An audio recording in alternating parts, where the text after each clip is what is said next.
స్వర్గమైన వైకుంఠమైన దేవలోకమైన శేషాచలం కొండల్లోని తిరుమల శ్రీవారి సన్నిధేనని, అలాంటిది ఏడుకొండలు మొత్తాన్ని అతి పవిత్రంగా చూడాల్సింది పోయి కలియుగ దైవం కొండపైన దేవలోకం ఉంటే కొండ కింద దేవలోక్ అనే ప్రైవేటు సంస్థకు భూములను దారాదత్తం చేయడంలో ఆంతర్యం ఏమిటని గత వైసీపీ ప్రభుత్వాన్ని మౌనం వహించిన కూటమి ప్రభుత్వాన్ని టీటీడీ పాలక మండలిని రాయల్ పీపుల్స్ ఫ్రంట్ వ్యవస్థాపకులు రెడ్డి శేఖర్ రాయల్ ప్రశ్నించారు.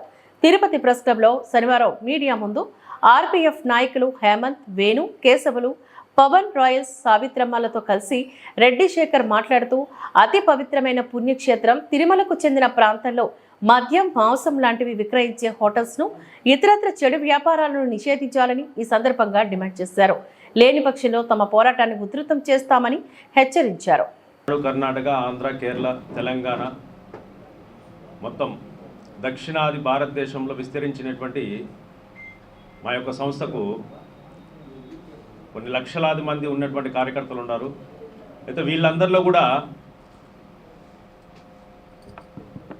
వెంకటాద్రి సంస్థానం బ్రహ్మాండే నాస్తి కించన వెంకటేశ సమోదేవ నభూతో నా భవిష్యత్ అంటే ఇలాంటి ఒక పుణ్యక్షేత్రం అనేది ఈ బ్రహ్మాండంలోనే లేదు అని చెప్పేసి ప్రసిద్ధి.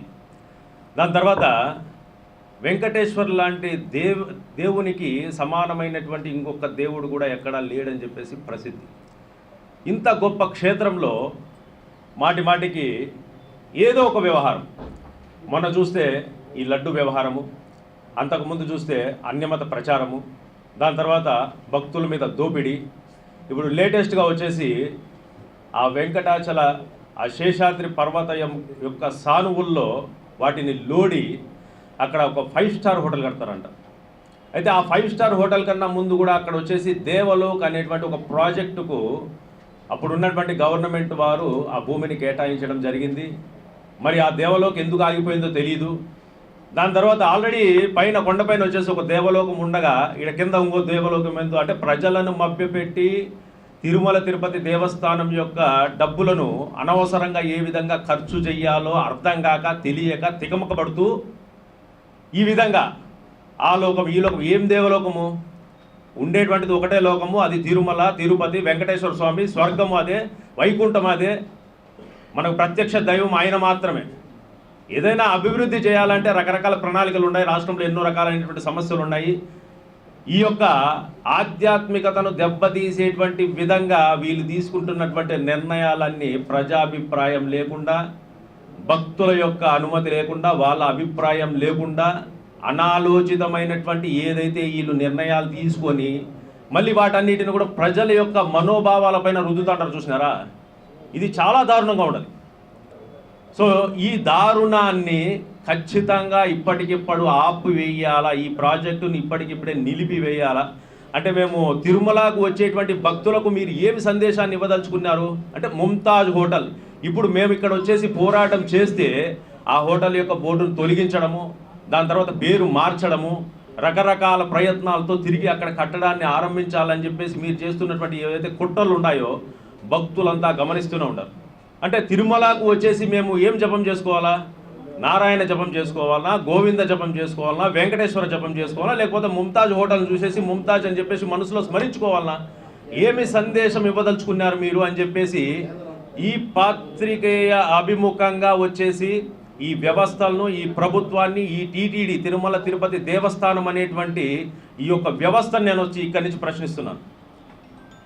కొన్ని దేశాల్లో ఏం జరిగిందిరా అంటే ప్రజలకు అక్కడ ఉన్నటువంటి మతాలకు విరుద్ధంగా వాళ్ళు నిర్ణయాలు తీసుకుంటే పబ్లిక్కే రోడ్లపైకి వచ్చేసి అటువంటి అనాలోచితమైనటువంటి నిర్ణయాలు తీసుకున్నటువంటి ఆ దేశం యొక్క అధికారులను సైతం రోడ్ల మీద తీసుకొని వచ్చేసి కొట్టి ప్రభుత్వాలను కూలదోసినటువంటి పరిస్థితి ఉన్నది. ఎందుకంటే ఇది ధార్మిక పరమైనది, మతపరమైనది, భక్తుల యొక్క మనోవిశ్వాసాలకు సంబంధించినటువంటి విషయం కాబట్టి ఆచితూచి నిర్ణయం తీసుకోండి. పదే పదే పదే పదే ఈ తిరుమలకు జరుగుతున్నటువంటి ఏదైతే ఈ అన్యాయాలు ఉన్నాయో, ఈ కల్తీల వ్యవహారం కావచ్చు, ఆధ్యాత్మికతను దెబ్బతీసేటువంటి వ్యవహారాలు కావచ్చు, ఇతర మతాలకు సంబంధించినటువంటి కట్టడాలు కావచ్చు, ఇతర మతాల యొక్క పేర్లతో సంబంధించినటువంటి కట్టడాలు కావచ్చు, వీటన్నిటినీ తక్షణమే నిలిపివేసి భక్తులను మనోభావాలను దెబ్బతీయకుండా ఏ నిర్ణయం అయినా కానీ ప్రజాభిప్రాయం మేరకు మీరు చేస్తారని చెప్పేసి విశ్వసిస్తూ మిమ్మల్ని వచ్చేసి తక్షణమే ఈ ప్రాజెక్టును ఆపివేయాలని చెప్పేసి రాయల్ పీపుల్స్ ఫ్రంట్ తరఫున నేను ఇక్కడ ఉన్నటువంటి అధికారులను హెచ్చరిస్తున్నాను. ఎందుకురా అంటే ఈ విషయం ఆల్రెడీ వచ్చేసి నేషనల్ మీడియా వరకు కూడా వెళ్ళింది. నేషనల్ మీడియా వాళ్ళు కూడా నిన్న కూడా వచ్చేసి అక్కడ ఆ సైట్ను విజిట్ చేయడం జరిగింది. మన తిరుపతిలో ఉన్నటువంటి ఇక్కడ మన తెలుగు మీడియా ప్రతినిధులకు కూడా వచ్చేసి నేను విన్నవించుకునేది ఏంటంటే